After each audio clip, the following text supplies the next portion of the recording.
Hello friends, welcome to JEE exam preparation. दोस्तों, आज हम बिल्डिंग मटेरियल से संबंधित कुछ महत्वपूर्ण क्वेश्चन डिस्कशन करेंगे। जिन्होंने चैनल को अभी तक सब्सक्राइब नहीं किया है वो चैनल को सब्सक्राइब कर लें, जिससे कि आपको वीडियो की नोटिफिकेशन मिलती रहे। शुरू करते हैं फ्रेंड्स।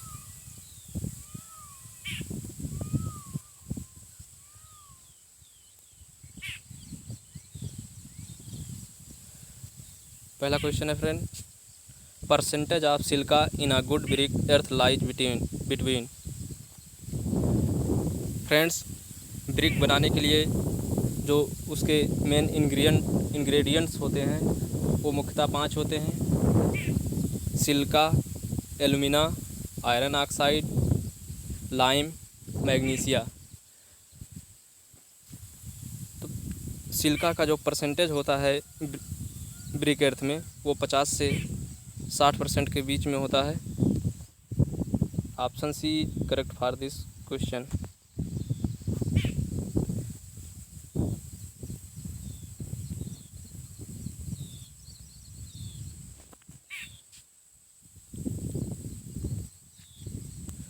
जैसा कि फ्रेंड मैंने आपको बताया कि जो मेन इंग्रेडिएंट्स होते हैं वो मुख्यतः 5 होते हैं। सिलिका ब्रिक एर्थ में 50 से 60% के बीच में होता है।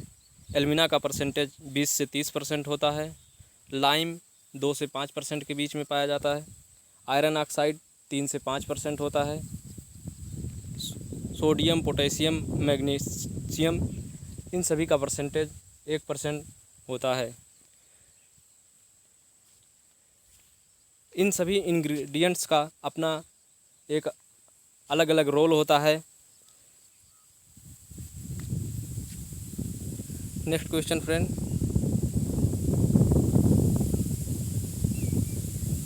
The percentage of alumina in a good brick earth lies between. तो ब्रिक एर्थ में एल्यूमिना का परसेंटेज 20 से 30% होता है। Option B is correct for this question. Next question friend, which ingredients of the brick earth enables the brick to retain its shape.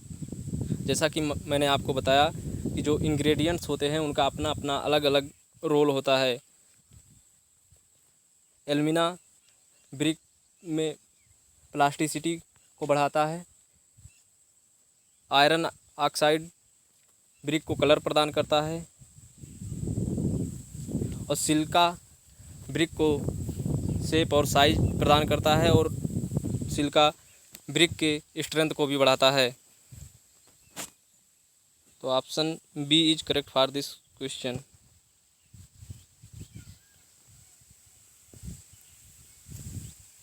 Next question friend, the main function of alumina in a good brick earth is to impart plasticity, to make brick durable, to prevent shrinkage, to make the brick impermeable. Friends, alumina का मुख्य कार्य brick earth में plasticity को बढ़ाना है, जिससे कि हम ब्रिक को आसानी से गूंथ सके, उसकी मोल्डिंग ईजिली कर सकें। Option A is correct for this question.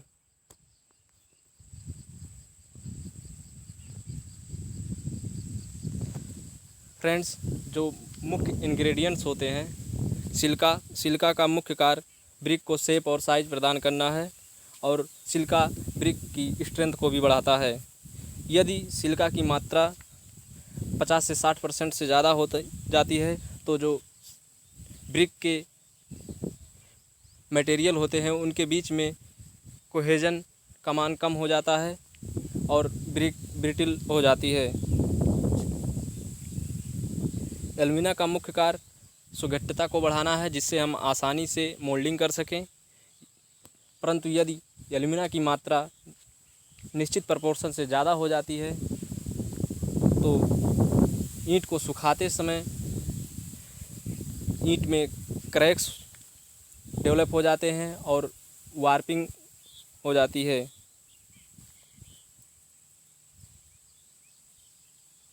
Friends, lime ईंट मृदा में एक गालक की तरह कार्य करता है। फ्रेंड्स, सिलिका का जो मेल्टिंग पॉइंट होता है वो लगभग 1600 डिग्री सेंटीग्रेड के करीब होता है, लेकिन लाइम उसके मेल्टिंग पॉइंट को रिड्यूस करता है। लगभग 1100 डिग्री सेंटीग्रेड पे सिलिका पिघलने लगता है और एक लिक्विड फॉर्म होके जो उसके ब्रिक के पोर होते हैं उनको फिल करता है और एक सॉलिड मास तैयार होता है। परंतु फ्रेंड, यदि हम लाइम का एक्सेस में प्रयोग करते हैं तो ये सिलिका के मेल्टिंग पॉइंट को बहुत ज़्यादा डिक्रीज कर देता है, जिससे कम तापमान पर ही ब्रिक मेल्ट कर जाती है और ये अपने साइज, जो स्टैंडर्ड साइज है, वो डिफॉर्म हो जाती है, जिसको हम कह सकते हैं डिसफिगर्ड हो जाती है। आयरन ऑक्साइड का मुख्य कार्य ब्रिक को कलर प्रदान करना है। आयरन ऑक्साइड भी गालक की तरह कार्य करता है। आयरन ऑक्साइड ड्यूरेबिलिटी और परमिएबिलिटी को भी इंक्रीज करता है। यदि आयरन ऑक्साइड की मात्रा 3 से 5% के बीच में लाई करती है, यदि इसकी मात्रा इससे ज़्यादा हो जाती है तो ब्रिक का कलर डार्क ब्लू हो जाता है। मैग्नीशिया ब्रिक के श्रिंकेज को कम करता है और ब्रिक को येलो कलर प्रदान करता है। यदि मैग्नीशिया की मात्रा 1% से ज़्यादा हो जाती है तो ये ईंट के क्षरण का मुख्य कारण बनता है। Next question friend,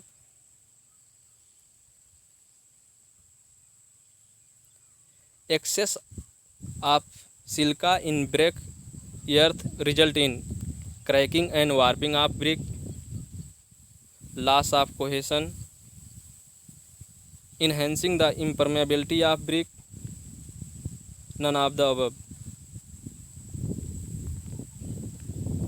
cracking and warping of brick, जैसा कि मैंने आपको बताया कि ये एल्यूमिना के एक्सेस के कारण होता है। लॉस ऑफ कोहेशन ये सिलिका के एक्सेस के कारण होता है। तो correct answer for this question is option B. Next question friend, the frog of the bricks in a brick machinery is generally kept on bottom face, top face, shorter side, longer side. तो friends, brick एक आयताकार block होता है जिसके top face पर एक खड्डा सा बना रहता है जिसको हम फ्रॉग कहते हैं। तो चिनाई के दौरान फ्रॉग को हमेशा टॉप फेस पर रखा जाता है। तो correct answer for this question is option B.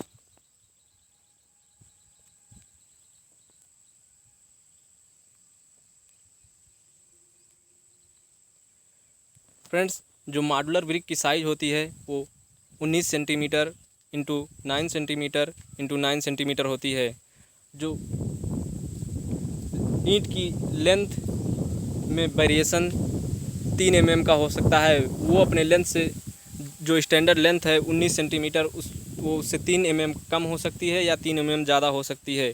और उसकी विड्थ और हाइट में जो टॉलरेंस है वो 1.5 mm का होता है। तो फ्रेंड, जो फ्रॉग की साइज़ होती है वो 10 centimetre into 4 centimetre into 1 centimetre होती है। फ्रॉग मशीनरी में शियर की का काम करता है।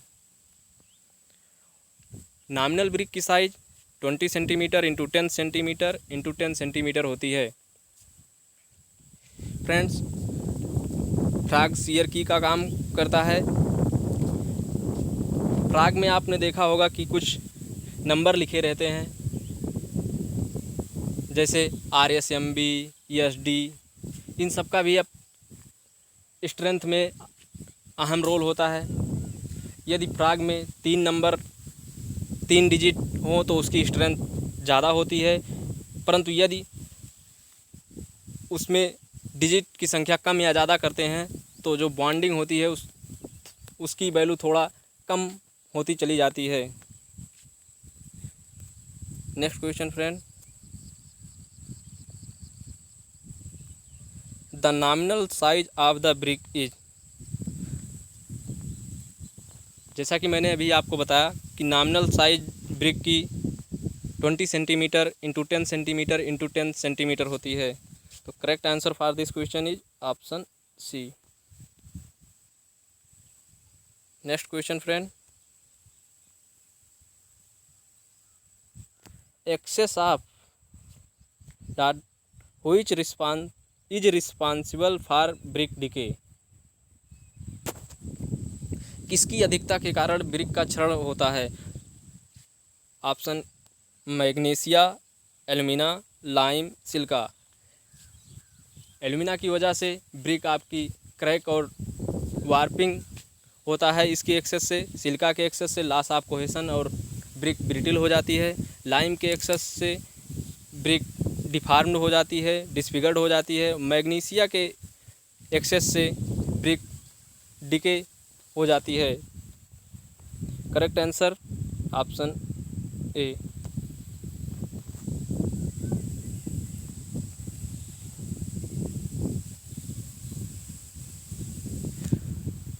The plasticity to mold bricks in suitable shape is contributed by alumina, lime, magnesia, silica.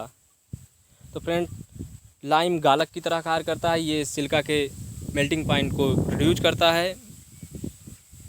Magnesia shrinkage को कम करता है। सिलिका ब्रिक को स्ट्रेंथ प्रदान करता है और ड्यूरेबिलिटी में भी अहम रोल प्ले करता है। एल्यूमिना का मुख्य कार्य प्लास्टिसिटी को बढ़ाना है, जिससे कि हम ब्रिक को आसानी से मोल्ड कर सकें। Correct answer for this question is option A.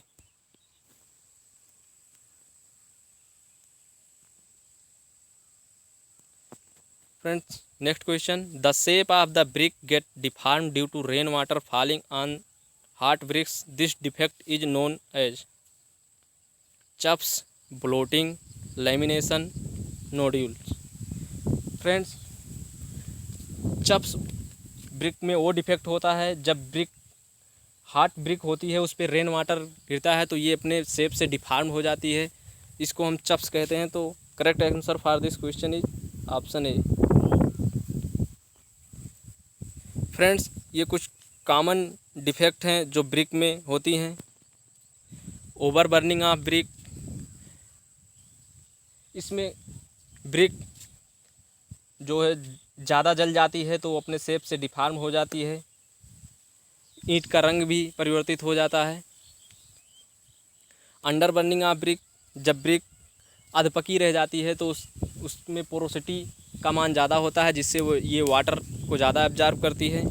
Bloating, bloating brick surface पे कुछ स्पंजी सोलन मास की तरह होता है। ब्लोटिंग तब होता है जब ईंट मृदा में कार्बोनेशियस मैटर हो या सल्फर की उपस्थिति होती है। इफ्लोरेसेंस, यदि ब्रिक बनाने वाली मृदा में घुलित लवण होते हैं तो उससे उत्फुल्लन का दोष होता है और इस दोष में ग्रे और वाइट पाउडर के पैच ब्रिक सरफेस पर दिखाई देते हैं। चप्स, जैसा कि मैंने आपको अभी बताया कि जब गर्म हॉट ब्रिक पर रेन वाटर गिरता है तो ब्रिक अपने ओरिजिनल शेप से डिफॉर्म हो जाती है। Checks are crack,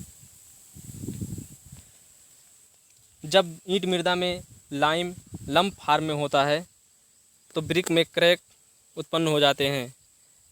black core generally bituminous matter या कार्बन की उपस्थिति के कारण होता है। स्पॉट्स, इस प्रकार के दोष में ब्रिक सरफेस पे काले काले धब्बे दिखाई देते हैं, इसका मुख्य कारण है आयरन सल्फाइड। लैमिनेशन, यदि ईंट मृदा में कुछ वायु फंसी रह जाती है तो इस प्रकार के दोष देखने को मिलते हैं। नेक्स्ट क्वेश्चन फ्रेंड,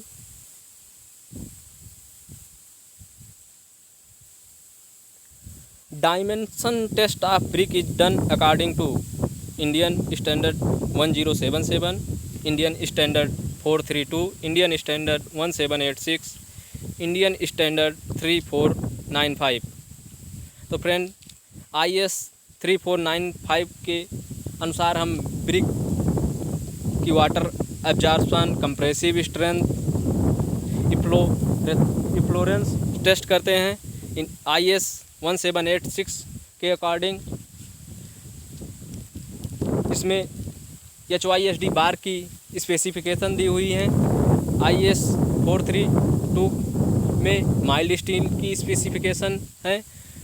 IS 1077 के अकॉर्डिंग हम ब्रिक का डायमेंशन टेस्ट करते हैं। Correct answer for this question option A. Friends, dimension test में हम ब्रिक के 20 सैंपल लेते हैं और उनको एक बार लेंथ की डायरेक्शन में सीधे रखते हैं, उसके बाद उसको हम मेजर करते हैं। तो जो 20 ईंटों की लेंथ हो जाएगी वो मॉडुलर ब्रिक की size 19 centimetre into 9 centimetre into 9 centimetre होती है, तो 19 इंटू 20 380 सेंटीमीटर होती है। तो IS 1077 के अनुसार उसकी लेंथ में वेरिएशन 12 सेंटीमीटर का हो सकता है, वो अपने लेंथ से 12 सेंटीमीटर कम या ज़्यादा हो सकती है, और उसकी विड्थ और हाइट में वेरिएशन 6 सेंटीमीटर का हो सकता है।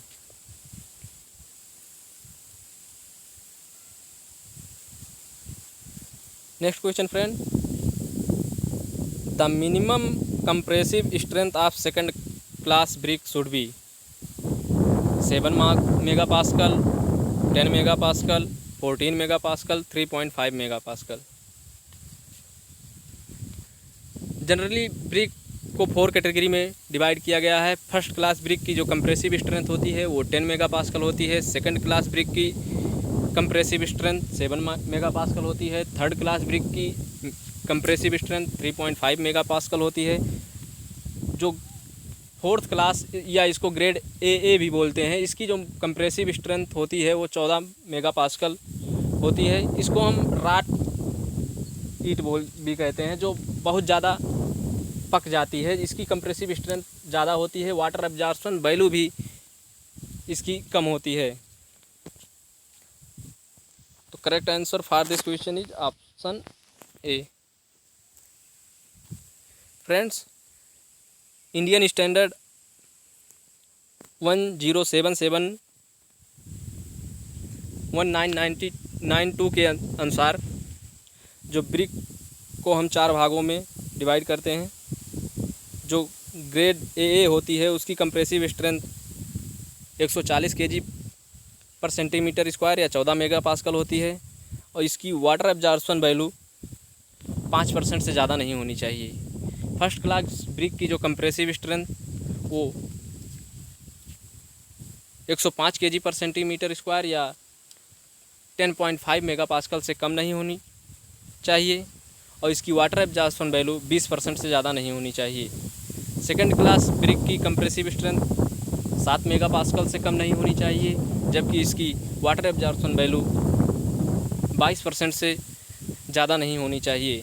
थर्ड क्लास ब्रिक की जो कंप्रेसिव स्ट्रेंथ होती है वो 3.5 मेगापास्कल से कम नहीं होनी चाहिए, जबकि इसकी वाटर एब्जॉर्प्शन वैल्यू 25% से ज़्यादा नहीं होनी चाहिए।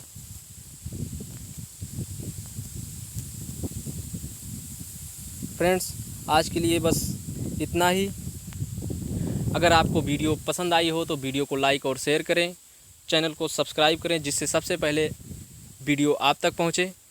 फ्रेंड्स, यदि आप वीडियो की PDF डाउनलोड करना चाहते हैं तो आप हमारे Telegram channel JEE exam preparation को ज्वाइन करें। आपको वहां से रेगुलर PDF मिलती रहेगी। धन्यवाद।